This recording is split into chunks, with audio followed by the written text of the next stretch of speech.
Welcome, welcome. My name is Dennis DeLoach, and I'll be your host today of the Uncle Jim Effect podcast.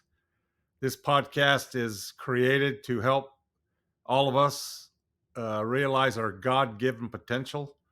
And as we learn that God given potential, we will maximize and magnify that, serving ourselves, our family, friends, neighbors, and our communities. As we do so, we will create a tsunami of hope that rolls throughout this community, country, and world and help change this sad state that we seem to be in now.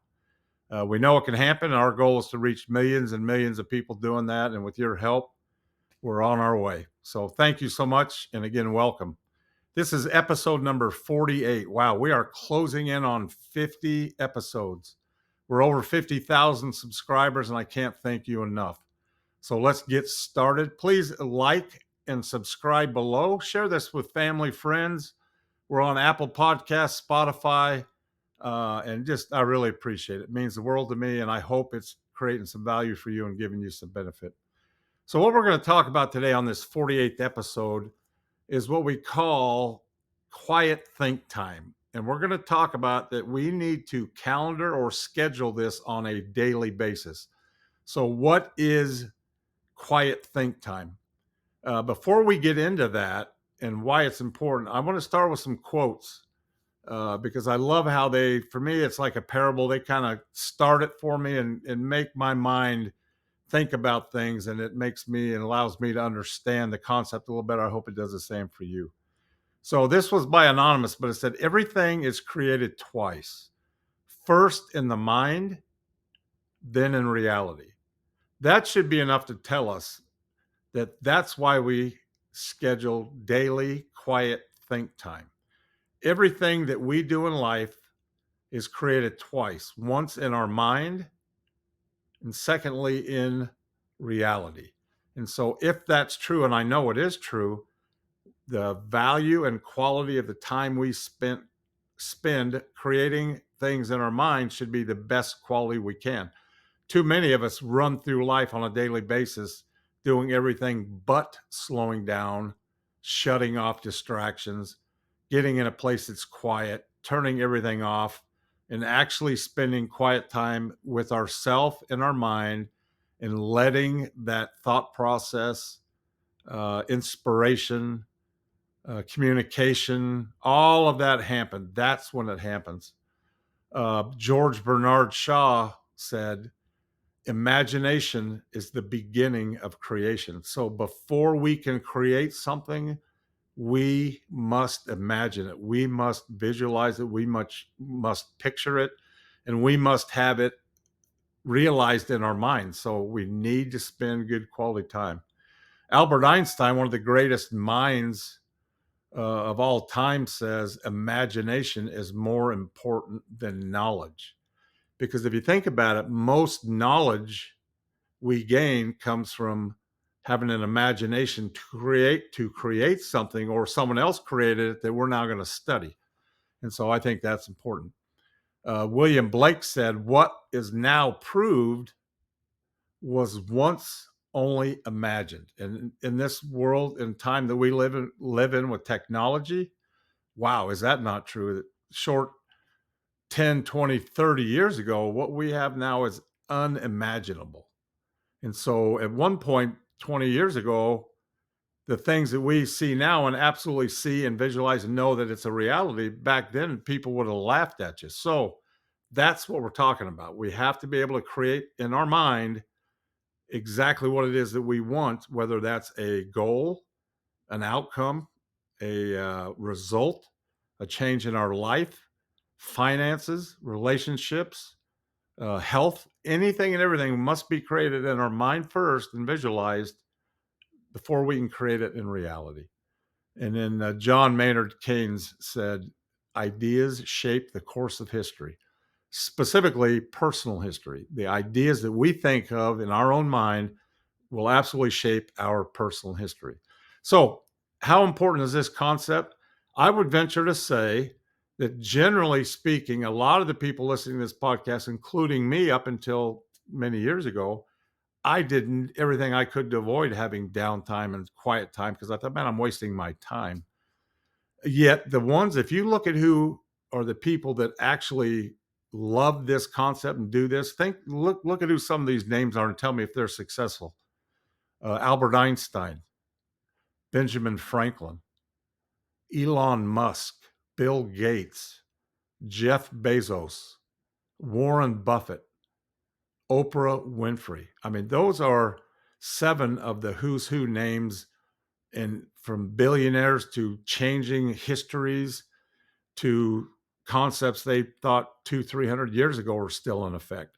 Those people all tremendously believed in one of the greatest things they could do was to shut things down and spend a certain amount of time in quiet thought and allowing their mind to work through some things, to let imagination run and to document all they're doing. So, as we get through that, what I want to do now is talk about, just to neatly wrap it, we're going to talk about 10 benefits of consistent, intentional, daily quiet think time, specifically setting aside time, shutting things off, locking the door, turning off the music, silencing the phone, and literally spending time with a little timer and for a certain amount of time, whatever that is.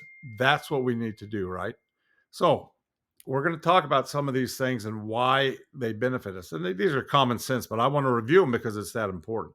So, some of the benefits are, obviously, we have enhanced creativity when we shut things off and focus. I can tell you the first few times you do it, it's going to be nerve wracking because you're going to be thinking, then you're going to think, oh, I got to be doing this. Okay, I'm going to think, shoot, I knew I got to get that done. I'm going to do this. Oh, gosh, it's just going to go wild.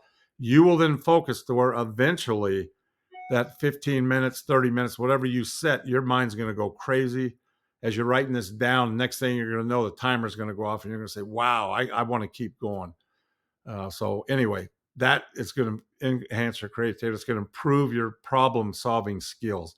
The more time you can sit away from the hustle and bustle and noise and literally look at the issues away from emotion, you will come up with solutions that work.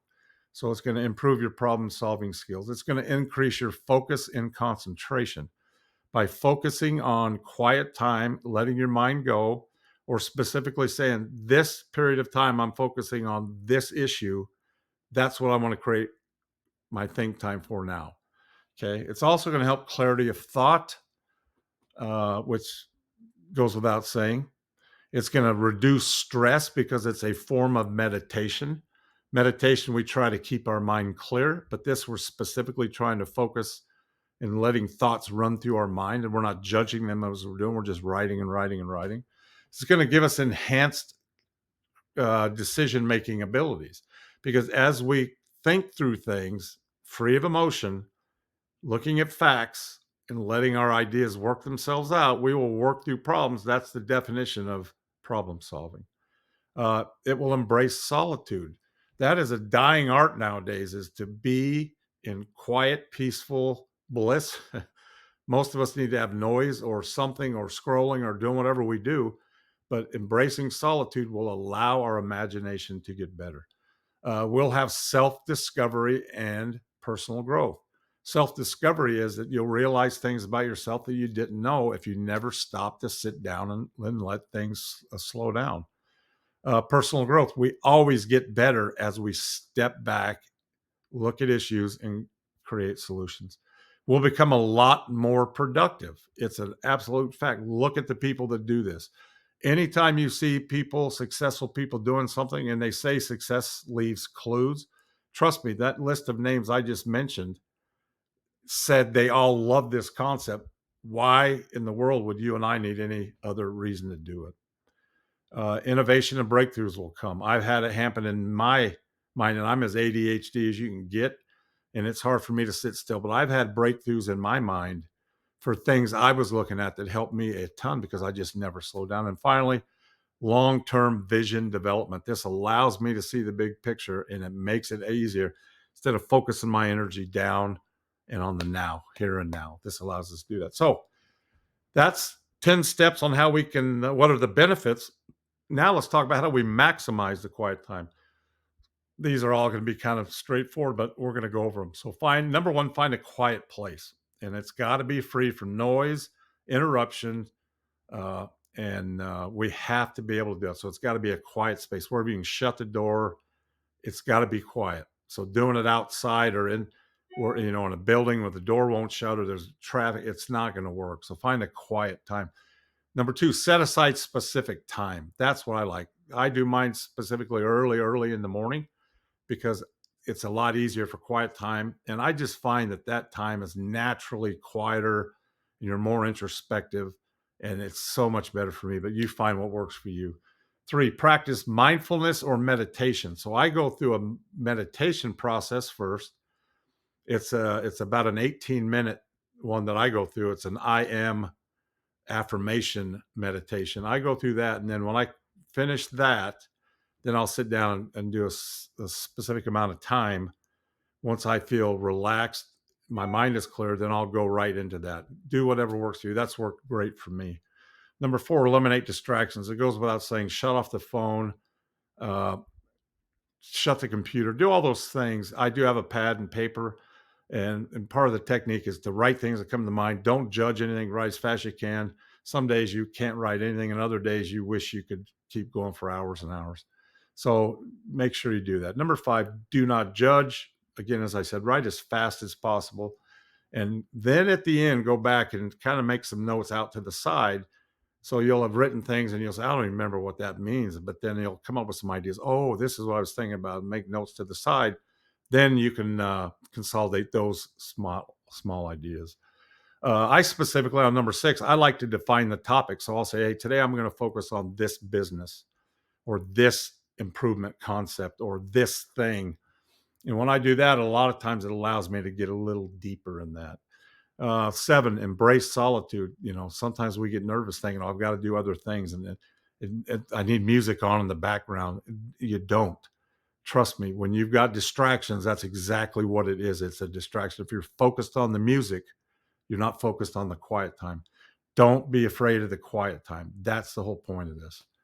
Uh, Number eight, set a timer. I already said that. I do because I just set it and I don't look at it. I turn it away from me and it's got a little beeper. So I'm not looking at, oh, wow, I've got this much time. I don't want it. I just set it, do it, turn it away. And then the beeper goes off. And it's amazing how some days you hate that beeper going off and others you think it's never coming. Number nine, capture ideas as they flow. Don't worry about it as something's coming in business and you're thinking and it goes a whole nother direction. I'm thinking about sales. Now I can do that. Bam, marketing ideas pop up. Write it down. Go with the flow. That's what an imagination does. This is not riding the horse in the arena. This is opening the gates and letting the horse take you where it's going to go. Don't fight it. And finally, reflect and review when you get done. Look at your notes and say, wow, I see this trend or this one or two ideas I got out of this is that and that. And that's going to be what my review is. And that process, I promise you, will make a big difference for you in whatever area you're trying to do. Trust me, this concept of quiet think time is a game changer, not only for you mentally and personally, but for your business, your health, all of those things. I promise you, go back and review this, take notes on this podcast. If you'll go and implement those 10 steps, it will change your life and make a huge difference. Thank you so much. Get after it. Don't be a coward. Make a commitment to start doing things now. Go back, review these podcasts. Make a commitment to do one thing at a time, a little bit each day, add up some victories every day. And the next thing you know, you've built a big, big, successful life. God has a big plan for you. You've got tremendous, untapped, God given potential. This quiet time helps you find some of that. And if you don't think you do, ask somebody who knows you and make sure that they're honest and they will share it with you. Thank you so much. Again, subscribe. We're over 50,000 subscribers. That is so great. But more importantly, we need to be impacting people. Share it with your family and friends, and let's continue getting after it. God bless. And I hope this is the best day ever. Bye-bye.